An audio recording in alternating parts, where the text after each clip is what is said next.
Merci beaucoup, Monsieur le Président.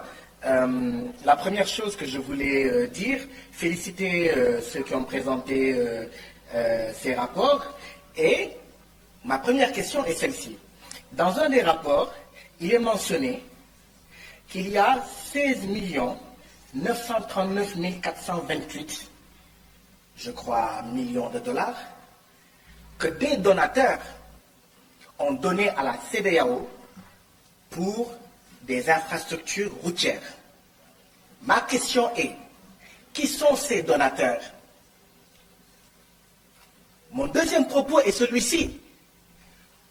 Peut-être que nous, CEDEAO, nous regardons le monde, l'Afrique et nos propres pays avec les yeux de nos donateurs.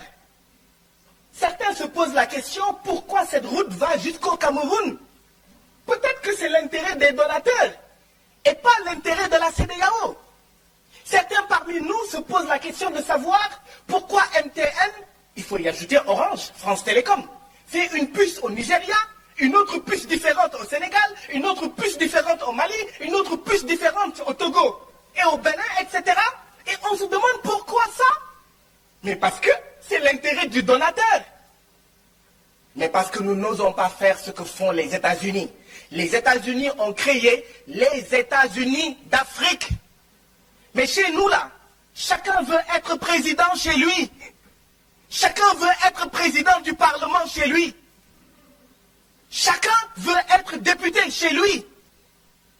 Chacun veut être ceci ou cela chez lui, au détriment des intérêts du peuple de l'Afrique de l'Ouest. Voilà pourquoi nous n'aurons pas des puces comme les États-Unis. Voilà pourquoi nous n'aurons pas des routes comme les États-Unis. Parce que nous regardons le monde avec les yeux de nos donateurs. Et quand on lit ces rapports, on a l'impression de lire les rapports du FMI et de la Banque mondiale, les rapports de nos donateurs qui nous parlent de taux de croissance, de déficit, de machin, de trucs, au lieu de regarder le monde et l'Afrique avec nos yeux d'Africains de l'Ouest. Et c'est quoi regarder nos taux de croissance? Une croissance extravertie qui est mangée en dehors de l'Afrique. C'est pour ça qu'on nous annonce que nous avons 49 millions de citoyens qui vont être menacés de soudure. Ils n'auront pas à manger. 16 millions d'enfants de moins de 5 ans. Ce n'est pas nos enfants. Ce ne sont pas nos enfants. Si c'était nos enfants, on n'allait pas accepter 3 minutes de temps de parole. C'est parce que ce ne sont pas nos enfants qui sont menacés de malnutrition aiguë que nous acceptons 3 minutes. Et c'est ça qu'il faut changer. Thomas Sankara disait, si le Burkina Faso refuse seul de payer la dette, à la prochaine conférence de l'OIA, je ne serai pas là. Mais si cette CEDEAO-là ne change pas fondamentalement, à la 7e législature, il n'y aura plus de parlement de la CEDEAO. Il y a des ruptures à opérer. Aujourd'hui, ce qu'on devait dire, c'est la CEDEAO, quel pourcentage de sa population arrive-t-elle à nourrir? Et quel est l'autre pourcentage qui vient de l'extérieur de la CEDEAO? Et d'ici les 5 ans, comment on fait pour régler ça? D'ici les 10 ans, comment on fait pour régler ça? Au Sénégal, on importe pour 200 à 300 milliards de francs CFA de blé par an. Combien au Mali? Combien au Togo? Combien en Gambie? Combien en Guinée et au Cap-Vert? On parle de sécurité alimentaire, mais il faut aller vers la souveraineté alimentaire.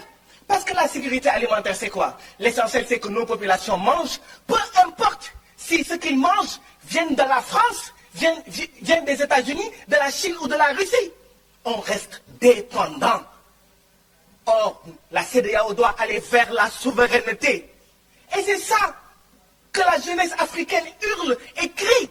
Et nous, nous restons sourds à cette jeunesse. Nous restons sourds à ces femmes. Nous restons sourds à nos peuples. Si nous continuons à rester sourds, il n'y aura pas de 7e législature. Cette 6e législature risque d'être la dernière, je ne le souhaite pas, de la CEDEAO. Il faut changer ces rapports. Il y a des rapports qui sont coupés, on ne voit pas la fin des phrases, on ne voit pas la partie droite. Il faut les changer. Il faut les recommencer et les redistribuer à ces distingués parlementaires. Monsieur le Président, dans mon pays, et je crois que c'est la même chose dans vos pays, aucun directeur n'ose venir à l'Assemblée nationale pour parler avec les députés. Dans mon pays, si le ministre ne vient pas, personne ne vient. Pourquoi est-ce que nous avons 3 directeurs, 0 commissaire aujourd'hui? Je suis sûr qu'ils sont intelligents, je suis sûr qu'ils sont compétents. Je ne remets pas en cause leurs compétences. Mais au nom de quoi les commissaires ne viennent pas pour s'adresser à nous et nous recevons des directeurs? Dans mon pays, ça n'existe pas. Le ministre vient par la force pour respecter la représentation nationale. Nous représentons les peuples de la CEDEAO. S'ils n'ont pas notre temps, ils auront le temps de qui? Ce n'est pas Guy Marius qui est là, c'est le peuple sénégalais qui est là. Ce n'est pas Koné qui est là, c'est le peuple ivoirien qui est là. Ce n'est pas Chérif qui est là, c'est le peuple gambien qui est là. Ce n'est pas Condé, ce n'est pas Fanta Conté qui est là, c'est le peuple guinéen qui est là. S'ils n'ont pas le temps du peuple guinéen, ils auront le temps de qui et de quoi? Il faut des ruptures. Il faut changer cela. Je vous remercie.